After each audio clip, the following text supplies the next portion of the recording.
Alright, so this is the first burn on the first pleather flask. I've done some test burns on other pieces of pleather, but not all pleather, not all materials are created equal. So I got good results on my test pieces, but that doesn't mean it's going to transfer to this.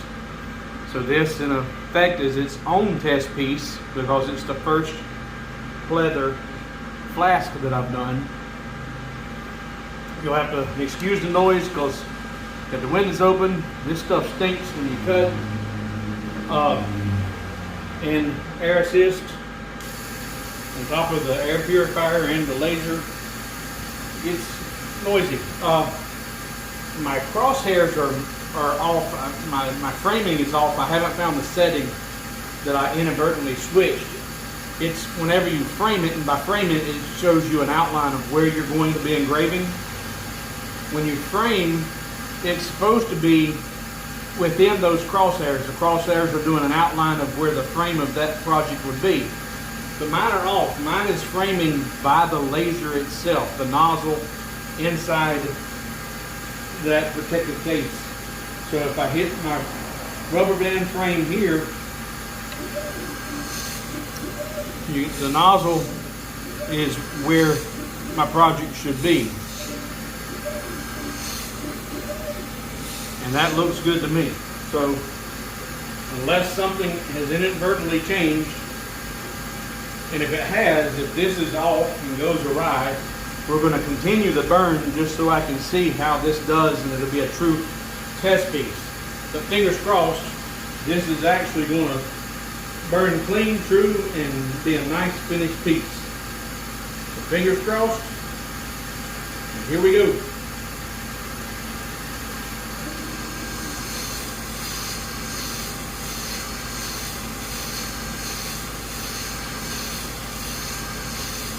That looks good and centered.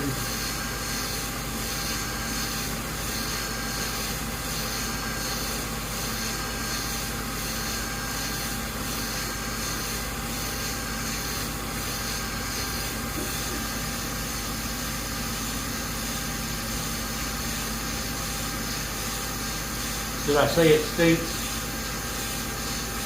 And this is nowhere near as bad as doing real leather.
I might be a millimeter off on my centering, but if the person using this flask is using the flask correctly, a millimeter off is not going to matter. If you notice that, then you're not properly using your flask.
All right, so let's talk about the settings I'm using here. Last night I did my first test burns on real leather in conjunction with my pleather test. Now real leather, I burn it, had my best results doing 80 millimeters a second, 50% power on the laser with a single pass, but cross-hatched with a line after fill. Now, if you're not a light burn user, a lot of that sounds Greek. That's the laser moving at 80 millimeters a second. The power is only 50% of the laser's capability, and a single pass means that it's moving in the entire image one time, burning that entire image across the engraved surface one pass. Line after pass means once it's done the entire image, it goes back and outlines the entire image. Every single piece that was engraved gets its own personal outline, so it cleans up and adds a fine finished detail to that particular piece of the engraving.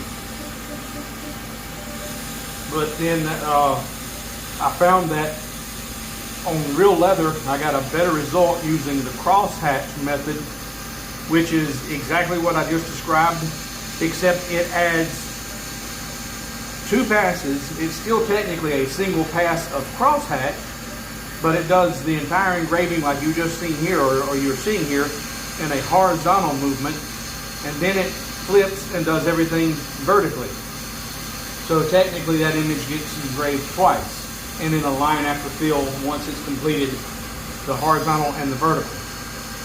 Now this is pleather, it's not leather. Synthetic man-made leather, and it burns different. Every material burns different. It's almost impossible to know that one piece is going to have the same results from the next piece. But on this piece, I'm engraving with technically 3 different templates or 3 different layers within light burn. The first one you just watched was the main layer. That's being burnt at 70 millimeters a second at 45% power, so it's moving slower and not as intense as real leather. It is on a bidirectional fill, which means it's moving, or it's engraving each time it's moving vertically. If it's moving back and forth, its laser's burning every time. It's not just burning in one direction. But that will be 70 millimeters a second, 45% power with a line after fill. You'll see the line after fill in a few minutes. It's the last thing that this thing does. The second layer, or the second template I have on here, is the circles and the word Jameson. It's also burnt at the same speed and power, 70% power. I'm sorry, 70 millimeters a second, 45% power, single pass. And then the last one is the image that it's working on right now, which is a little cigar and a little whiskey glass behind the word whiskars. Again, same burn rate and speed, 70 millimeters a second, 45% power. That's what worked on my initial test piece with pleather. We'll see if it transfers to this pleather on this flask. And that doesn't look too bad. I would like it if the Jameson might have been a little darker, but this is a piece that I'm trying to design, or I have designed, and trying to approach a local bar about buying some of my Jameson Gold Reserve. And I'm going to take the camera off the tripod here so we can get in here. Focus, baby. There we go. So this is before cleaning. You've seen the lasers just stopped, and it looks kind of blurred, and that's because it needs a cleaning. So let's do that real quick. Put you back on the pod.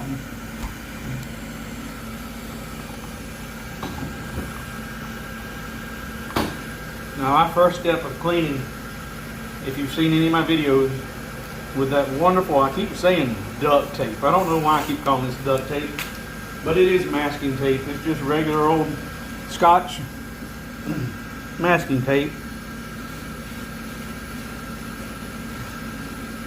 And I do this because this will get in and it lifts any residue, any burn, any debris that's down in the crevices. It'll lift them off and away from your image and your piece, like so. And that way, whenever you actually go to clean with any cleaning solution, you're not just smearing that into the leather and marring and blurring everything up and making it even that much more difficult to clean.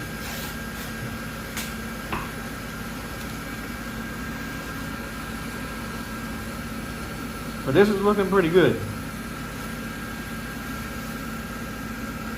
Like I said, I could have done it for the Jameson to be a little darker, but since this is a promotional piece and Jameson is not the intended focal point on this flask, it works.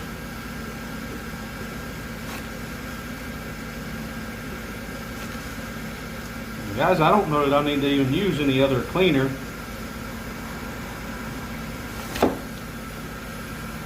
This is looking pretty good.